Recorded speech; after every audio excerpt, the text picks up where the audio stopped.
It all starts with a cave, a torch, and a hand pressed against cold stone 14,000 years ago. How does a strip of land at the edge of Europe become the first truly global empire? The civilization that accidentally changes every continent on Earth while searching for a route to Asia? Today, we're covering the complete history of Spain, from the very first humans on the Iberian Peninsula all the way to 1950. Using AI trained on historical imagery and archaeological illustration, we can now see these eras as they may have actually looked.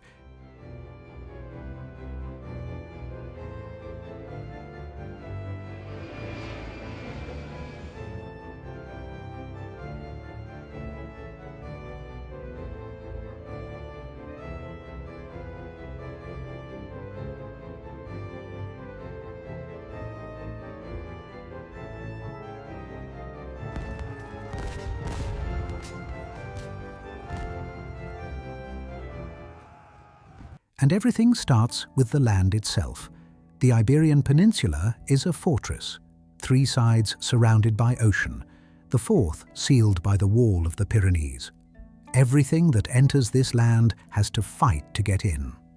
Everything that grows here develops its own particular intensity, shaped by isolation and sun and the violence of competing civilizations colliding at a geographic crossroads between Africa and Europe, between the Atlantic and the Mediterranean. No piece of land in the Western world has been fought over more persistently, shaped by more different cultures, or produced a more contradictory civilization than this peninsula. That contradiction is the story.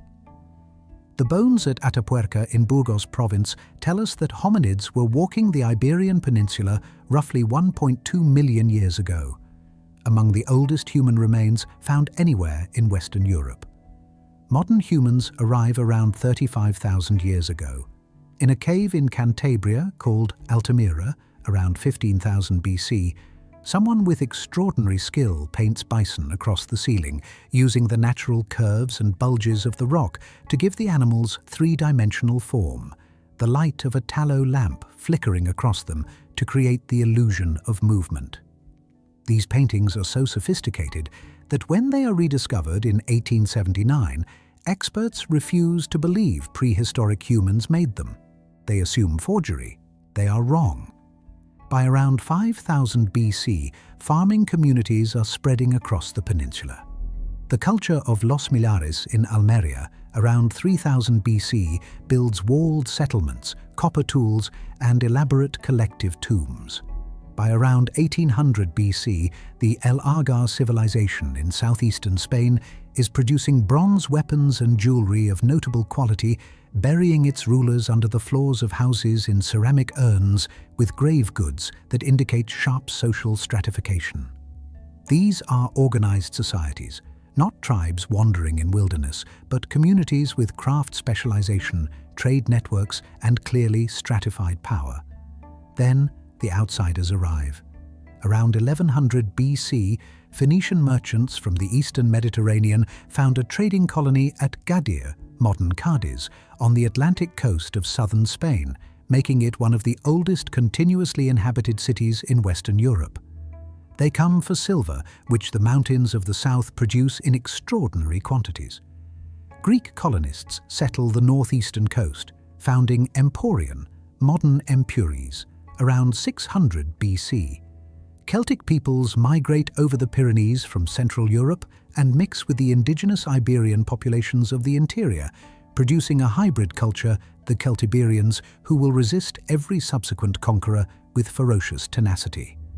Carthage, the great North African maritime power, expands into southern Spain following its defeat in the First Punic War, using the peninsula's silver and manpower to rebuild its strength. It is from Spain that Hannibal launches his impossible crossing of the Alps into Italy in 218 BC, marching from Cartagena with an army built on Iberian soldiers and Spanish silver. Rome follows Hannibal across the Pyrenees in 218 BC to cut his supply lines, and it never leaves. The conquest of Hispania, as Rome calls the peninsula, takes 200 years and costs Rome some of its bloodiest campaigns. The Celtiberian town of Numantia in central Spain holds out against Roman siege for over a decade before its inhabitants, facing starvation in 133 BC, choose mass self-destruction rather than surrender. The Roman general Scipio Aemilianus levels the city and sells the survivors into slavery. Numantia becomes, for later Spaniards, the foundational myth of defiant resistance against overwhelming power, a story they will invoke repeatedly across the following 2 millennia. But Rome transforms the peninsula profoundly. Roads cut across the interior. Aqueducts carry mountain water to coastal cities. The city of Italica, near modern Seville, Rome's first colonial settlement in Spain, produces 2 Roman emperors, Trajan and Hadrian, the first men from outside Italy ever to rule the empire, both shaped by the distinctive Hispano-Roman culture that develops when Roman civilization takes root in Iberian soil. By the 2nd century AD, Hispania is one of the most prosperous provinces of the empire, exporting olive oil, wine, fish sauce, and copper to every corner of the Mediterranean world. The Roman writer Pliny the Elder notes that the finest olive oil in the empire comes from Baetica, the southern province. Archaeologists have found over 50 million fragments of Spanish olive oil amphoras dumped outside Rome in a hill called Monte Testaccio, the physical residue of centuries of trade. Christianity reaches Hispania early. Tradition credits the Apostle James with bringing it in person, a claim that will have extraordinary consequences for the peninsula's medieval geography. By the 4th century, Christianity is the dominant faith. But by the early 5th century, Rome's ability to defend its provinces is collapsing. In 409 AD, Germanic peoples, Vandals, Suebi, and Visigoths cross the Pyrenees. The Visigoths eventually established the dominant kingdom, ruling most of the peninsula from Toledo with a Christian theology, initially Arian, then Catholic, after King Recared's conversion in 589 AD. The Visigothic kingdom is productive but perennially unstable. Its monarchy elective, its noble factions constantly conspiring. When a disputed succession produces civil war in 711 AD, one side makes a decision that reshapes the entire history of the peninsula. In April of 711 AD, a Berber general named Tariq ibn Ziyad crosses the strait from North Africa with approximately 7,000 soldiers, landing at the rock that will forever bear his name, Jabal Tariq, Gibraltar. Within 2 years, the Visigothic kingdom has collapsed. Within a decade, Muslim forces control most of the peninsula. The speed is stunning. Al-Andalus, as the Muslim rulers call their Iberian territory, becomes one of the most sophisticated societies in Europe, its capital Córdoba growing by the 10th century to a population of perhaps 500,000, the largest city in Western Europe. The Great Mosque of Córdoba, begun in 785 AD by the Umayyad ruler Abd al-Rahman I and expanded repeatedly over the following 2 centuries, is among the most beautiful buildings ever constructed. Its forest of 850 columns in jasper, onyx, marble and granite, supporting double-tiered arches of alternating red and white voussoirs, its ceiling gilded and painted, every surface a controlled explosion of geometric and calligraphic ornament. The court of Abd al-Rahman III in the 10th century, the first to claim the title of Caliph of Córdoba, is the most intellectually vibrant in the world. Muslim scholars, Jewish philosophers, and Christian monks work side by side in the palace libraries. The physician Ibn Sina, known in Europe as Avicenna, builds on Arabic translations of Greek texts to produce medical encyclopedias that will serve as the primary medical textbooks in European universities for 6 centuries. Ibn Rushd, Averroes, writes commentaries on Aristotle that will be more widely read in medieval Christian Europe than in the Islamic world. Moses Maimonides, the greatest medieval Jewish philosopher, is born in Córdoba in 1138. This coexistence, convivencia, the Spanish call it, is never without tension, and periods of persecution punctuate the generally tolerant atmosphere. But the cultural synthesis it produces is extraordinary. the particular combination of Arab, Jewish and Christian intellectual traditions that flows northward into Europe and helps trigger the Renaissance. While Al-Andalus flourishes in the south, the Christian kingdoms of the north, Asturias, Leon, Castile, Navarre, and the counties of Catalonia, begin, slowly and with frequent reversal, the process that Spanish history calls the Reconquista. It is not a single organized crusade, but 8 centuries of intermittent warfare, diplomacy, and resettlement. A frontier society producing its own distinctive culture of military nobility, religious militancy, and cattle-herding economy on land, perpetually shifting between Muslim and Christian control.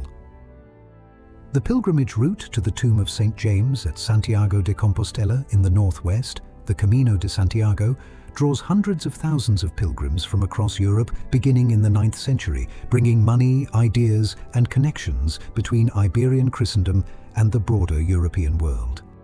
The military turning point comes on July 16, 1212, at Las Navas de Tolosa in Andalusia, where a coalition of Castilian, Aragonese, Navarrese, and Portuguese forces defeats the Almohad Caliphate in a battle that breaks the military capacity of the last great Islamic dynasty in Spain. Within 40 years, Córdoba, Seville, and Valencia all fall to Christian forces. Only the small Emirate of Granada in the southern mountains holds out, paying tribute, playing rival kingdoms against each other, and producing in the Alhambra Palace the last and perhaps most exquisite expression of Andalusian architectural genius. The Alhambra's Court of the Lions, 14 marble lions supporting a fountain at the center of a portico of 124 slender columns, is built in the 1370s and achieves an effect of impossible delicacy in stone, as if the palace is made of frozen music. By the late 15th century, the Iberian Peninsula is a patchwork of 5 Christian kingdoms. Then, 2 decisive marriages change everything. In 1469, the heir to the crown of Castile, Isabella, marries the heir to the crown of Aragon, Ferdinand. Their union brings together the 2 largest Christian kingdoms of the peninsula, creating a joint monarchy of extraordinary power. They are calculating, Catholic, and ruthless in their shared ambitions. In 1478, they establish the Spanish Inquisition, an institution under royal rather than papal control, designed initially to investigate conversos, Jewish and Muslim converts to Christianity, suspected of secretly practicing their former faiths. Its methods include torture and public burnings at the stake in ceremonies called autos da fe, acts of faith. The historian Henry Charles Lear estimates that in its first decade, the Inquisition burns roughly 2,000 people in Castile alone. In January of 1492, Ferdinand and Isabella's armies complete the conquest of Granada, the last Islamic emirate on Iberian soil, ending 780 years of Muslim rule.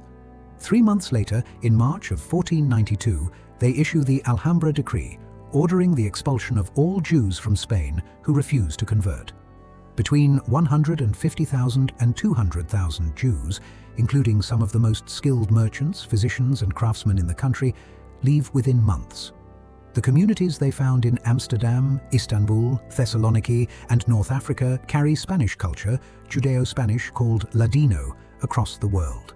Spain has just expelled some of its most talented citizens at the precise moment it is about to need them most. Because in August of 1492, just as the Jews are leaving, 3 ships depart from the port of Palos. Columbus sets sail westward on August 3rd. On October 12th, at 2 in the morning, a Spanish sailor named Rodrigo de Triana on the Pinta sees a white sand cliff in the moonlight and shouts, "Tierra, tierra, land." They have found an island in the Caribbean.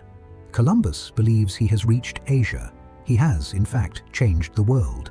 The century that follows is Spain's century of staggering, disorienting, guilt-laden grandeur. Hernán Cortés conquers the Aztec Empire of perhaps 5 to 15 million people with 500 soldiers, a handful of horses, and a devastating alliance with peoples the Aztecs have been oppressing for decades, completing the conquest of Tenochtitlan, one of the largest cities on earth, in 1521. Francisco Pizarro captures the Inca emperor Atahualpa in 1532 and ransoms him for a room filled once with gold and twice with silver, then executes him anyway. The silver of Potosí in modern Bolivia, discovered in 1545, pours into Spanish treasuries in quantities that inflate prices across Europe and fund an empire spanning 4 continents. By the reign of Philip II, who rules from 1556 to 1598, the Spanish Empire is the first truly global power in human history, encompassing Spain, Portugal, the Americas, the Philippines, Milan, Sicily, the Netherlands, and territories in Africa. The sun, Philip's courtiers boast, never sets on his domains. But the empire consumes itself. The silver that funds Philip's wars also destroys Spanish domestic industry. Why manufacture when you can import with bullion? The endless wars against the Protestant Netherlands drain the treasury repeatedly.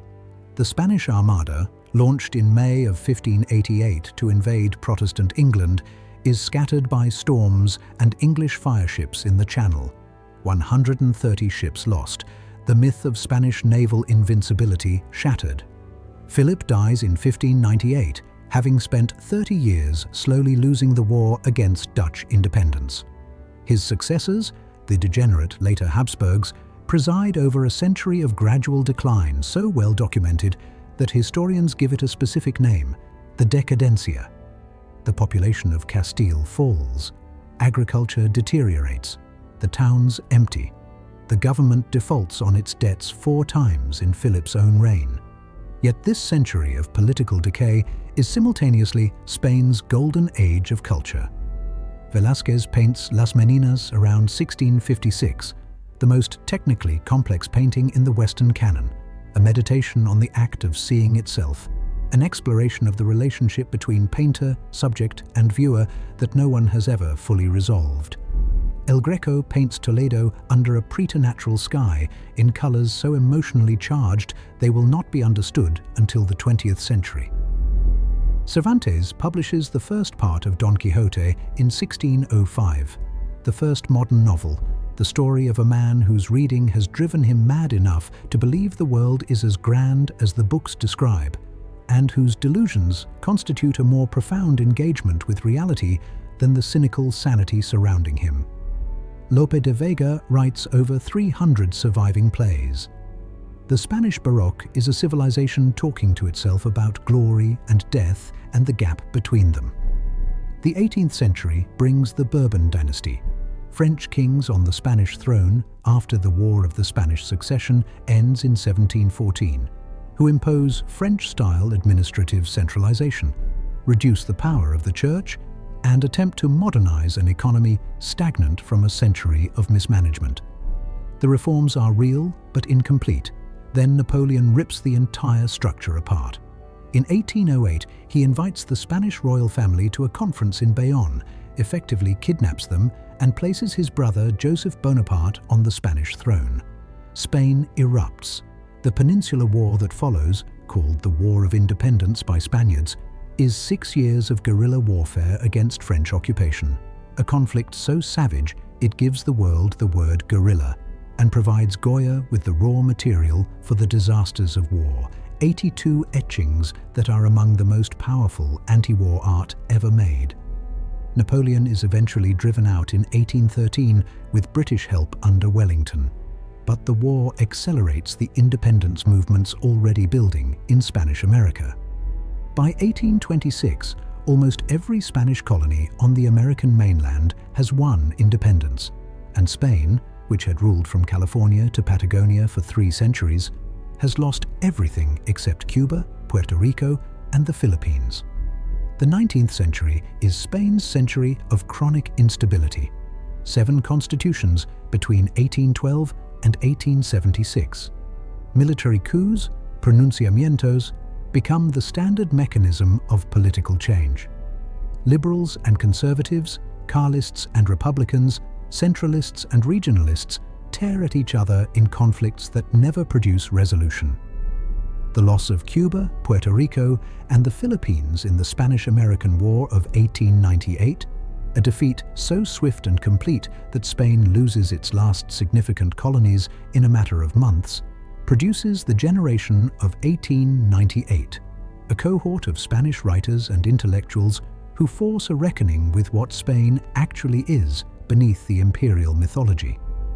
The poet and philosopher Miguel de Unamuno asks the question that will define the century: should Spain Europeanize or should Europe Hispanize? The question tears the country apart. The Second Spanish Republic, declared in April of 1931 after King Alfonso XIII, effectively abdicates, attempts in 5 years to accomplish reforms that other European countries took a century to achieve: land redistribution, secular education, regional autonomy, women's suffrage. It moves too fast for the right and too slowly for the left. On July 17, 1936, military officers led by General Francisco Franco launch an uprising from Spanish Morocco. Within 3 days, they control Morocco, much of northern Spain, and several southern cities. The Republic holds Madrid, Barcelona, and the East. A civil war that should have been a short coup becomes a 3-year catastrophe. The Spanish Civil War is the rehearsal for the Second World War. Nazi Germany sends the Condor Legion, aircraft and pilots who practice terror bombing on Spanish civilian populations. On April 26, 1937, German and Italian aircraft bomb the Basque market town of Guernica on a Monday afternoon, market day, when the town is full of farmers from surrounding villages. The bombing kills between 150 and 330 people in a community of around 7,000. Picasso, working in Paris when he hears the news, produces Guernica in 5 weeks, the most famous painting of the 20th century, whose fractured, screaming figures become the defining image of the century's violence. Soviet advisors and equipment support the Republic. 40,000 volunteers from 53 countries form the international brigades and fight for the Republic. Among them, Ernest Hemingway, George Orwell, and a generation of young idealists who understand this war as the last chance to stop fascism before it consumes Europe. They lose.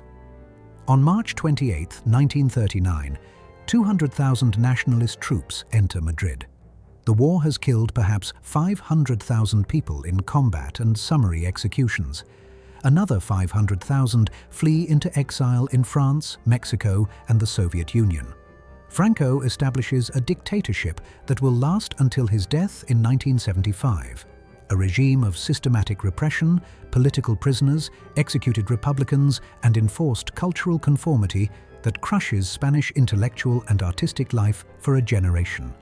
Spain stays out of the Second World War, officially, though Franco sends the Blue Division to fight alongside Germany on the Eastern Front and allows German submarines to refuel in Spanish ports.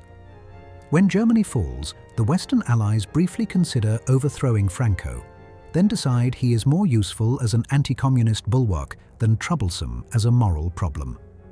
Spain is excluded from the Marshall Plan and the United Nations until 1955. In 1950, it is an isolated, impoverished, politically frozen country. Its cities damaged by the Civil War, still not fully rebuilt. Its rural poor still working with medieval methods, its intellectuals in exile or silence. And yet the culture that produced the Alhambra, Velázquez, Cervantes, and Goya is not gone. It is waiting. As it has always waited, beneath every conquest and catastrophe this peninsula has absorbed, patient, particular, and ultimately indestructible.